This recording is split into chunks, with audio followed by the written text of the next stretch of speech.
What if I told you there was something out there that could increase your jump height, increase your sprint speed, and decrease your potential for injury throughout most areas of your body? My name is Grant Spear with St. John's Chiropractic and Performance. Now let's dive in. Today we're going to talk about ankle dorsiflexion, which can be either the act of bringing your toes towards your shins or bringing your shins towards your toes. The amount of dorsiflexion that we have in our ankle has a significant impact on our potential for injury and our athletic performance. Now let's see what the research has to say about it. To start, having limited ankle dorsiflexion is a risk factor for plantar fasciitis. As discussed in one of our previous videos, this is due to tightness in our calves and hamstrings, which limit our ankle movement and pull on our plantar fascia.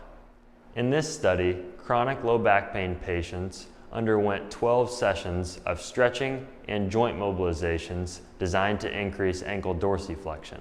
After working on their ankle dorsiflexion for 12 sessions, their low back mobility increased and their low back pain decreased. This is a perfect example of how our entire body works together and how limitations in one area, in this case our ankle, can cause pain or compensation in another area, in this case our low back. This piece of research shows that those with greater dorsiflexion have better amounts of shock absorption and knee flexion when landing from a jump. This is important because those two qualities have been found to be very significant for preventing against ACL injuries, especially in basketball and volleyball players. Youth baseball players who had limited ankle dorsiflexion had greater rates of injuries in their throwing elbow and throwing shoulder. This study is another example on how limited ankle dorsiflexion can cause compensations elsewhere in your body. These next two pieces of research will show the performance benefits of having adequate ankle dorsiflexion.